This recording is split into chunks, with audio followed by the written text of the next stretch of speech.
India की चाय खतरे में है और रीजन है ये गरीब लड़का। सरप्राइजिंगली इंडिया में लोग चाय के लिए 10 रुपए नहीं देते, पर अब कॉफी के लिए 400 रुपए देने को कन्विंस्ड हैं। यह है एक गरीब ट्रक ड्राइवर के बेटे की कहानी, जिसने अखबार बेचकर करोड़ों की कंपनी खड़ी कर दी। कहानी शुरू होती है 19 जुलाई 1953 को। न्यूयॉर्क के ब्रुकलिन शहर में हावर्ड शल्ट्ज का जन्म होता है। पिता कभी ट्रक चलाते, कभी फैक्ट्री में मजदूरी करके परिवार का पेट पालते, बट एक दिन पूरे परिवार पर मुसीबत का पहाड़ टूट गया। 1961 में जब हावर्ड सिर्फ 7 साल के थे, तब एक दिन जनवरी की कड़कती ठंड में हावर्ड के पिता की टांग टूट जाती है और उनकी नौकरी चली जाती है। परिवार का पेट पालना अब नामुमकिन सा हो जाता है। लेकिन 12 साल के हावर्ड अब तक का सबसे बड़ा कदम उठाते हैं।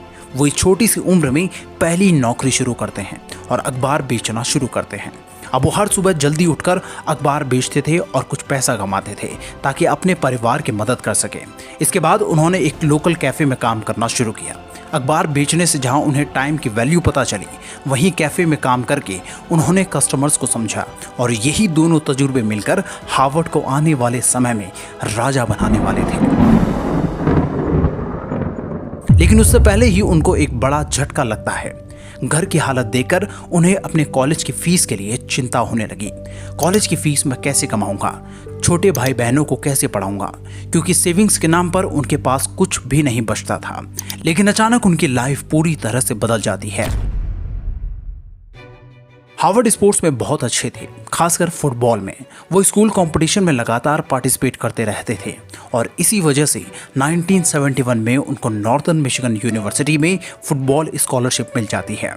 और दूसरी तरफ एक पार्टी में उनकी मुलाकात होती है खूबसूरत शेरी कट्स से, जिनसे वो आगे चलकर शादी कर लेते हैं।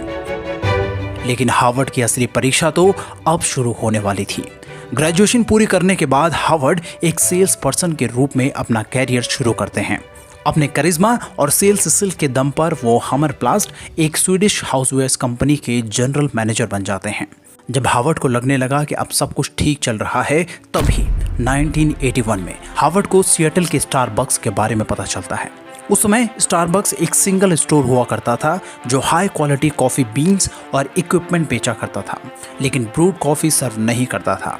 हावर्ड को कंपनी के फाउंडर्स जेरी बॉल्विन, जेफ सेगल और गॉर्डन वॉकर का विजन अच्छा लगता है और अगले ही साल वो उन्हें स्टारबक्स में ज्वाइन कर लेते हैं। जब सब कुछ सही चल रहा था, तब अचानक कहानी में आता है एक बड़ा ट्विस्ट।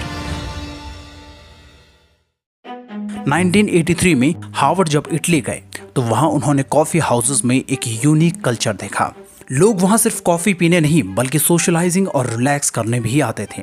हावर्ड ने सोचा कि ये कल्चर तो अमेरिका में भी लाया जा सकता है, लेकिन जल्द ही उनका ये आइडिया तार-तार हो जाता है, क्योंकि एस्प्रेसो बेवरेजेस सर्व करने का उनका विजन स्टारबक्स फाउंडर्स ने सीधे सीधे रिजेक्ट कर दिया।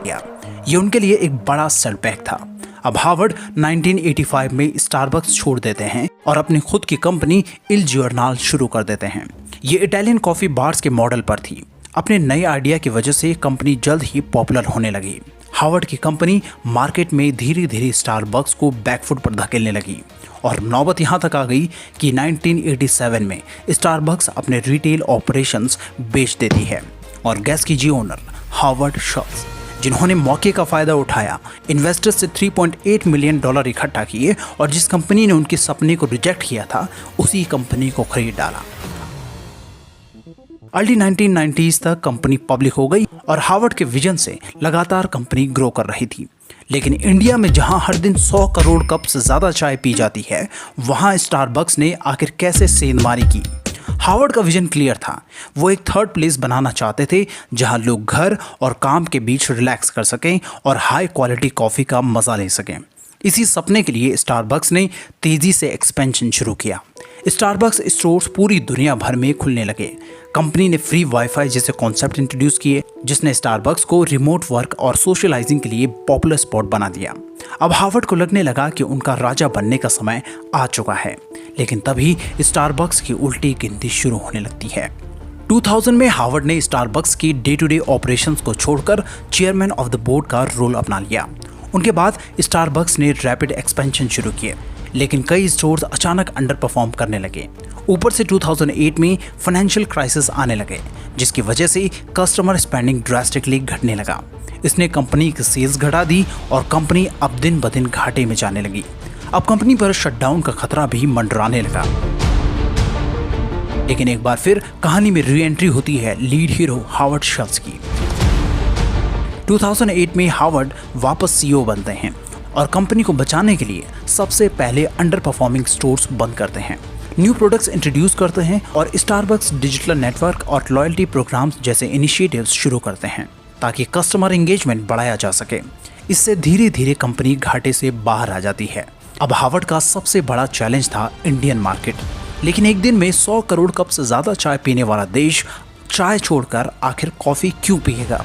इस सवाल का जवाब तो खुद हावर्ड के पास भी नहीं था। But it was time for master stroke. 2012 में स्टारबक्स ने टाटा के साथ हाथ मिलाया और टाटा स्टारबक्स लिमिटेड नाम का जॉइंट वेंचर लॉन्च किया और ये आगे चलकर एक मास्टर स्ट्रोक साबित हुआ, क्योंकि टाटा के साथ पार्टनरशिप ने स्टारबक्स को लोकल सोर्सिंग और डिस्ट्रीब्यूशन में एडवांटेज दे दिया और ग्लोबल ब्रांड के तौर पर लोकल मार्केट में एस्टैब्लिश कर दिया। इसके अलावा दूसरा मास्टर स्ट्रोक था प्रीमियम कस्टमर सेगमेंट को टारगेट करना। इनिशियली स्टारबक्स ने मुंबई, दिल्ली और बैंगलोर जैसे मेट्रोज और टियर 1 सिटीज पर फोकस किया। हाई फुटफॉल एरियाज और प्रीमियम लोकेशंस में स्टोर लोकेट किए और अब तक इंडिया में टोटल 300 प्लस स्टोर्स खोले जा चुके हैं। और आज इसका रिजल्ट ये है कि FY23 में स्टारबक्स का रेवेन्यू रिकॉर्ड 1000 करोड़ रुपीस पार चला गया। इस तरह भारत में 10 रुपए की चाय को 300-400 रुपए की कॉफी ने धीरे धीरे रिप्लेस करना शुरू कर दिया। लेकिन सोचिए, हावर्ड अखबार बेचकर अपने भाई बहनों का पेट पाला करते थे। लड़ते पड़ते उन्होंने एक छोटी सी दुकान को करोड़ों की कंपनी में बदल दिया। अब सोचिए कि जब एक ट्रक ड्राइवर का गरीब बेटा ये कर सकता है तो आपको क्या चीज रोक रही है? Wake up until it's too late. उस समय यहाँ के लोगों को खाने के लाले बड़े होते थे, लेकिन किसी ने ये नहीं सोचा था कि एक दिन कतर का एक एक बंदा लाखों करोड़ों रुपए छापेगा। तो आखिर कतर ने इतना बड़ा ट्रांसफॉर्मेशन किया कैसे? और उससे भी बड़ी इंपॉर्टेंट बात ये कि कतर आखिर ऐसा क्या कर रहा है जिससे वो हमेशा हमेशा के लिए अमीर बना रहेगा।